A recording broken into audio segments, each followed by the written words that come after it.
Hey, y'all. When the polls close on Super Tuesday, join the Jasons and the whole WFAA team for a one-of-a-kind look at how Texans voted. Download the WFAA Plus streaming app on your smart TV to watch their election night results special Tuesday, March 5th. All right, hey everybody, we are back for another week of Yolitics, and you can keep the sunglasses I should take them on. off probably, right? Keep them on. I didn't realize that. We've stepped out. We haven't gone far this time, but we had to get out of the office. Right. It's a nice day, or at least we said that before we came outside. Here we are in February. It's what, 80 degrees today? 80 degrees, man. I'm not ready for this. You and me both. Is it too early to complain about the heat? Oh yeah, it's Texas though, right? Yeah, but we got a couple of cold ones here today. We stopped at a legendary place In Dallas. called Yeah. Fuel City.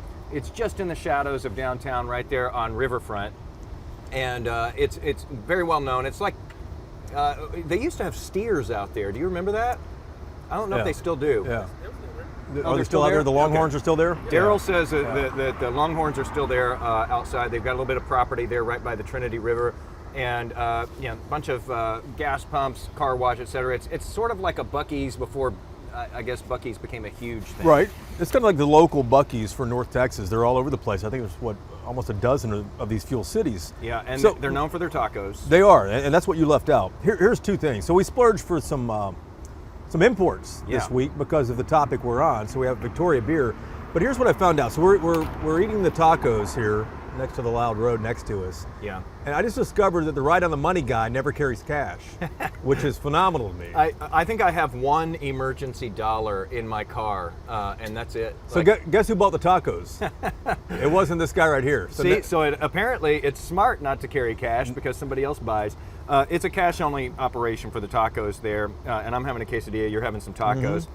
So yeah, a ding on me for not having cash, a ding on Whiteley though, because we would have recorded this at Fuel City, but we saw the sign there that said it's a misdemeanor to consume alcohol on the premises. And Whiteley says, well, I mean, what do you think? What do you think? And I go, well, I mean, it doesn't matter. It's not a matter of not getting caught, and it's not a matter of, like, are we doing the right thing or the wrong thing? We would actually be recording ourselves breaking the law, Committing which is crime. never smart. Yeah. Even though it's just a misdemeanor. I was thinking, like, do we sit in the car or do we do something else? I think that's still considered on the premises. But, and you might true. be breaking a different law if we're both, sitting in a car drinking. Open containers, exactly. So to the patio at work it was, and we're both having Victoria, which is Hecho in Mexico. Hecho in Mexico. Yeah. I don't know what state that's made in there. I didn't look. At any rate, it's imported though out of Chicago. From Chicago. Interesting. Never mind, it's right across the border. But my guess is this was driven across the border, and that's exactly what our podcast is about today. Absolutely. I think this is phenomenal. What happened?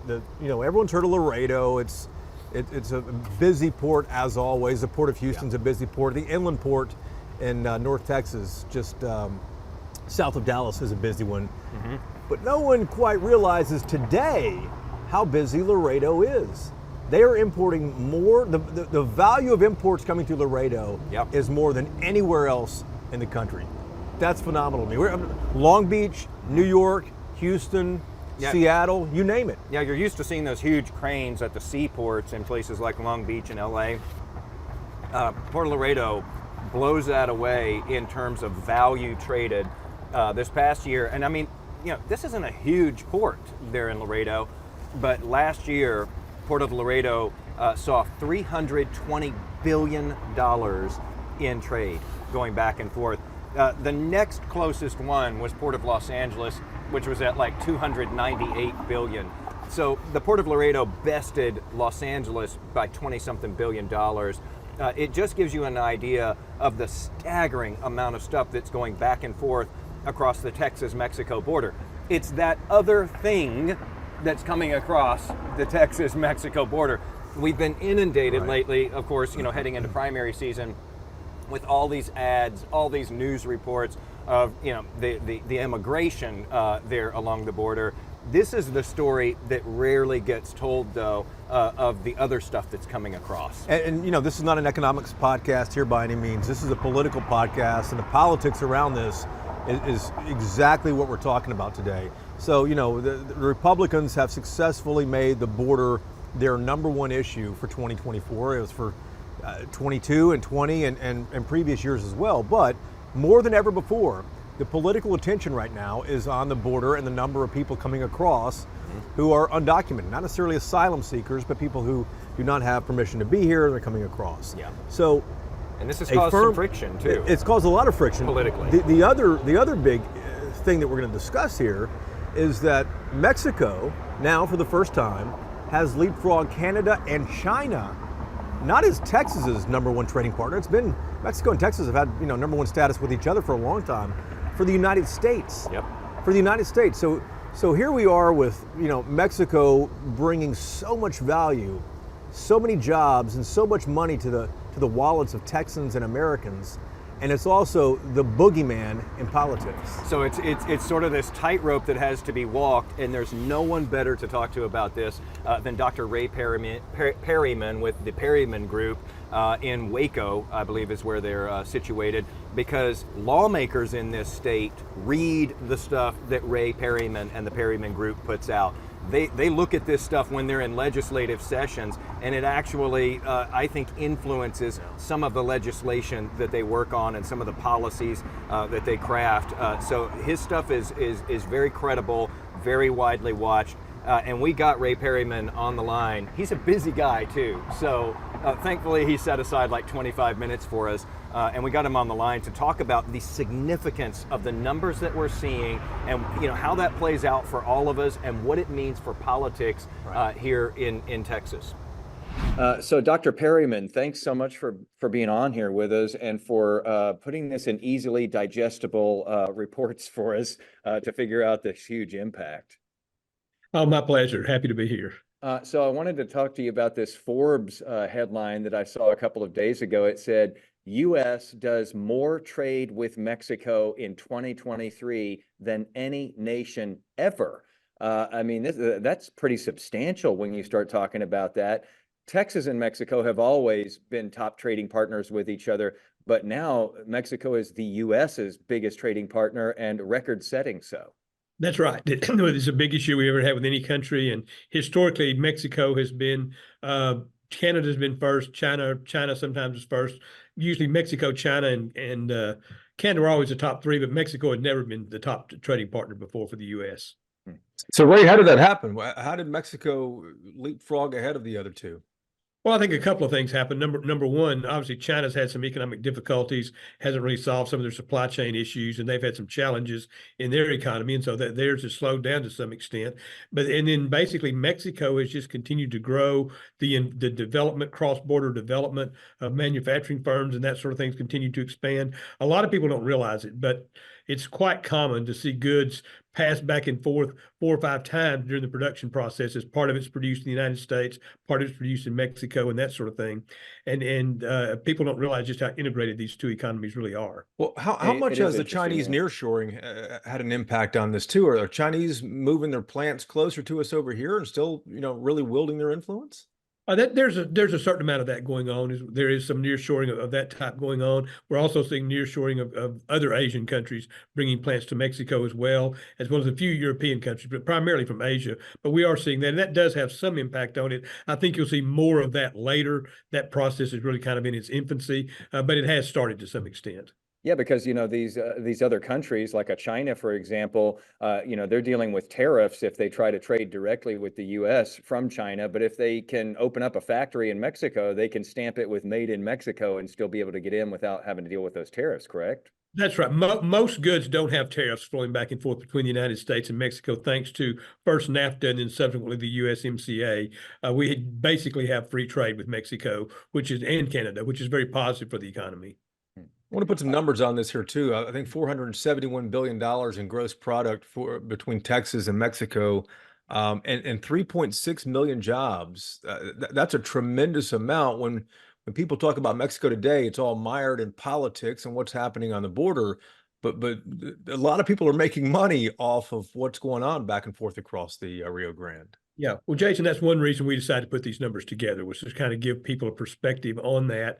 I mean, you're looking at, there's basically 14 million people working in Texas right now. 3.6 million of those jobs are directly or indirectly tied to the fact that we trade with Mexico. I mean, that is an enormous source of manufacturing. It's an enormous source of retail and distribution and many other factors in our economy. And I think one reason we put these numbers together was just kind of remind people that there's a lot going on right now, but don't lose sight of the underlying economics of all this. Yeah, and you put a fine point on that too in the report. You said about, and this is a staggering thing to wrap your head around, about 25% of all activity in the vast Texas economy, 25% of it is tied to interactions with Mexico directly. That's pretty stunning. It is stunning. It really is, and obviously that involves the entire supply chain and everything. But it's a huge impact, and it's developed over a long period of time. And beginning with the maquiladora programs almost 50 years ago, where we could begin to bring parts of goods back and forth across the border, the assembly process, and take advantage of the strengths of both countries. And then, of course, being accelerated with the subsequent trade agreements, and then just the overall just growth in the Texas economy itself has created a lot of opportunities for this type of dynamic expansion. But you go back to things like, I'm sorry, you can go back to things like the Toyota plant in San Antonio, one of the key, which really brought Texas out of the doldrums in terms of economic development a number of years ago. One of the key things driving that was the fact that so many component parts could be produced in northern Mexico. I want to loop back to something that Jason just touched on a moment ago, and that you were responding to, and just wanting to put this report out, in light of what's going on down at the border. You wanted to put this out to show that, hey, there's a lot of benefit to, to these two countries having good ties here. When you say that, obviously, people like us are going to read this. Maybe some lay people will come across this on the internet and read it, people who are interested in business. How much of it was you trying to put this out there also for lawmakers as we, get ready to go into an election season here, and then another legislative session here in Texas in this next year? Well, I didn't really start out with that type of agenda. I mean, we put out a lot of information for people, and put out a lot of information that we don't charge anybody for, like this, just for public benefit. Obviously, I've been doing this a long time, and lawmakers do read a lot of our stuff, and I do get a lot of calls from them and contact from them and that sort of thing. From both sides of the aisle too, yeah. Absolutely, both sides of the aisle. That's the way we like for it to be. In fact, a columnist not long ago wrote a column and called me an equal opportunity offender. I guess that's a good thing. These days it is. You know what I like? You know what I like about the report here is that you don't sidestep the politics of what's going on down there. Sure, you talk about the huge economic benefits between the two countries, but you do talk about what's happening at the border, the current political situation down there as well. And you note the inefficiencies that has resulted in from the imports and the exports back and forth across the river there. And you talk about how this has led to notable economic losses. Slowdowns led to a loss of $1.6 billion in output and about 16,000 jobs. That's a lot to me. And Jason, that was just in the border region. We measured those numbers just for the border region because that's where we had enough data. We felt like we could adequately measure that. I mean, that's a huge impact when you're talking about the Texas border region, and absolutely that's caused by a lot of the inefficiencies. And we didn't try to assign it to any one particular thing or anything like that. But it's just the overall process that's going on there that's slowing things down. I think there's plenty of blame to go around for everybody on that one. Well, it does sound like a lot, but politically, this issue is still red hot. At what point does the table turn and the weight shift to, okay, politics is great and this is really helping me out with whatever I'm doing politically, but this is also costing people jobs and it's costing a lot of Texans in their wallets? Well, hopefully, what we can do with this type of information is help to get that narrative out there and change that narrative. I mean, in addition to releasing the blast that we did that you guys saw, I did my syndicated column on the topic. I did my daily radio show on the topic. I mean, we're doing what we can to try to just remind people that there is a lot at stake here, and in finding some real solutions and some workable solutions, and sort of trying to put the politics aside. I mean, both sides are trying to do various things in this. I think with some politics involved, no question, but there's very real economic activity at stake here. Yeah, when you start talking about the politics of this, is this more complicated than it has been in the past, or is it more fraught than it has been in the past. You've been looking at these Texas-Mexico trade numbers since before NAFTA. And I mean, that almost sounds prehistoric these days because we've got the USMCA now. We had NAFTA for many years before that. And I'm not aging any of us by saying that, but you've been doing this for a very long time. Are the politics more fraught now than they've ever been, or is this sort of business as usual? Well, what's happened is what we haven't had in the past is this mass immigration, primarily from Central America. We haven't had that historically. And frankly, I don't think anything either party is doing right now is going to do a lot to solve that problem, because I think what we're going to have to do, and it's difficult and it's controversial, but what I think we're going to have to do is help those countries solve their problems. I mean, I put myself as a parent and a grandparent. If I had a kid who was living in a country that's had an 8-year drought, that's an agrarian country and on the verge of starving to death, or a kid who's in a country overrun by gangs that are killing kids right and left, and I have a choice of living in that environment or trying to get out of that environment, the motivation to get out of that environment transcends economics and everything else. And if you get to the border, you don't get in, you go back the next day, you face the same choice. And I mean, I think we're going to have to address the problems in those countries and try to help get something there, because most people would like to stay where they grew up and stay where they live. I mean, most people aren't looking to move to a different country, but they're under a situation where they feel like they have no choice. And I think we're going to have to address that problem, which neither party is really honing in on that right now. Well, not to date us again here, as Wheeler said, but I mean, we've seen administration after administration going back to the 80s, probably a lot further than that, try to address the inequalities in a lot of these places, the economic inequalities, and it just hasn't worked. Republicans and Democrats over the years. How do you think this is going to end, this whole red hot political situation along the border? Well, it has been difficult over the years. President Reagan had some fairly significant initiatives on this. President Johnson had some fairly significant initiatives on this. I mean, it goes back a long way, and people have been trying to address this type of issue. I think I think in this situation, I think what has brought it to a head, and as Jason was saying, brings it to the to a higher level, is the sheer volume of the influx that's happened, hopefully is enough of a wake-up call to make us see we really are going to have to do something to make it where these people feel like they have a choice. I mean, I think that's their biggest issue right now. It's nothing we're doing at the border is making their choice that they face the next day at home any better. And that's why I think, again, the politics has gotten crazy, and there's a lot of back and forth and people making political hay out of it.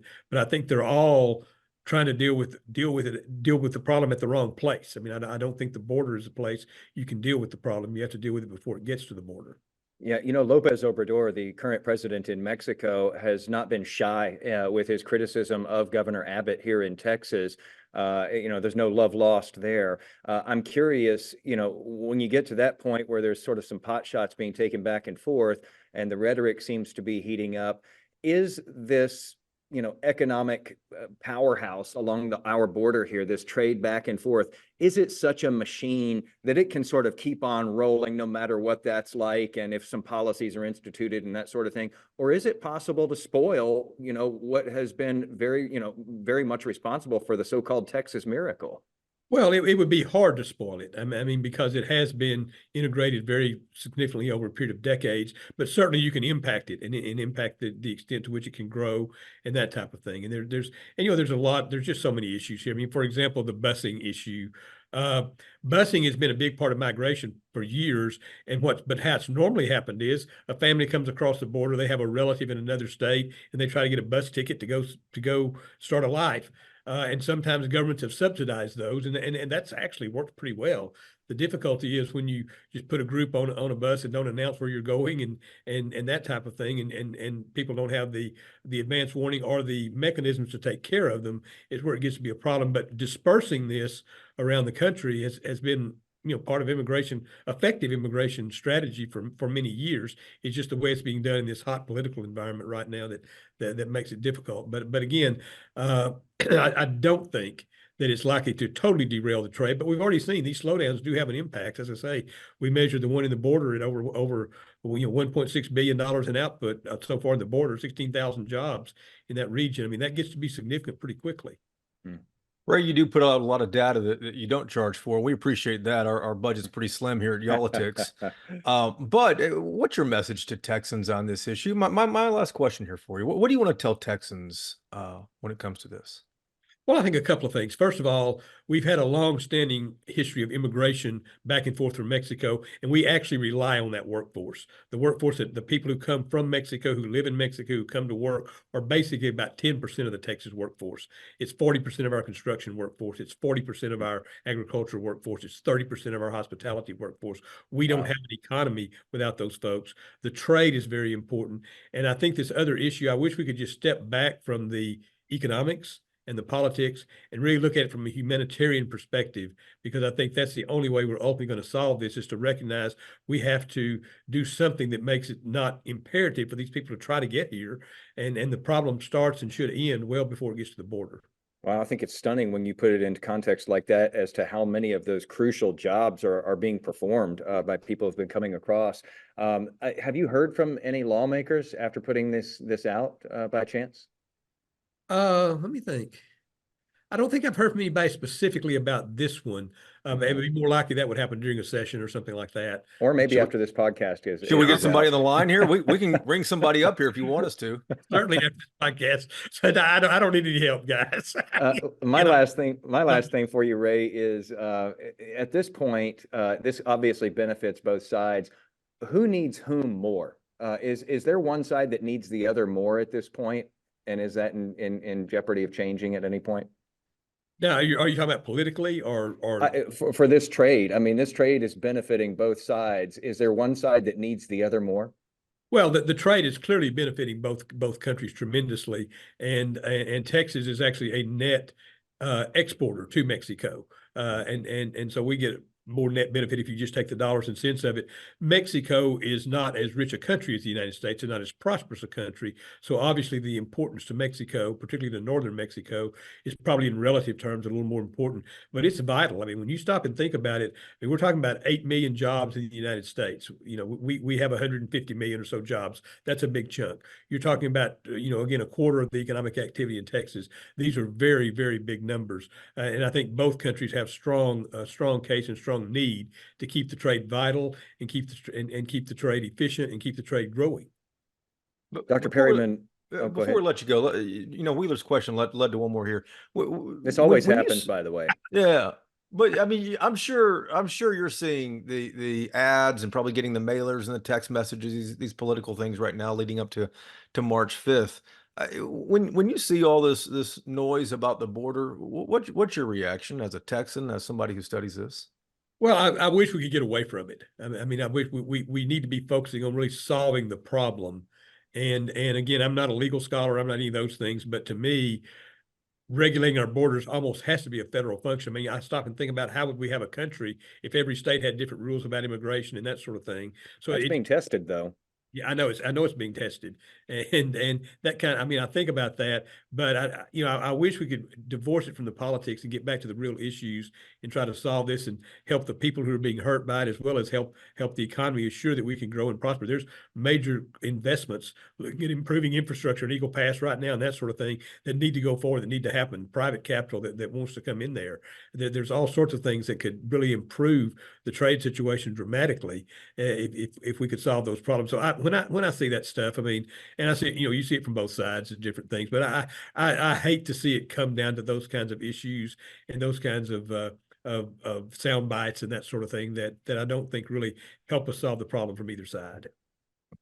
Dr. Perryman, thanks for taking the time to walk us through this. Thanks for putting this report together. I think that it's something that Texans should read. I mean, it's a huge impact on this economy here. And again, after, as Jason was saying, we've all been seeing those ads and getting those mailers. It's important to remember the other stuff that's coming across that border too every day and what it's doing for this state. That's exactly right. Yeah, appreciate the opportunity. So Ray Perryman, really giving us sort of the master class in what the numbers are looking like. I didn't mention, and both of our hometown, sort of, I mean, you adopted it as a hometown, Houston. Houston leads the country as of 2023 in tonnage. So Port of Laredo leads in value of trade.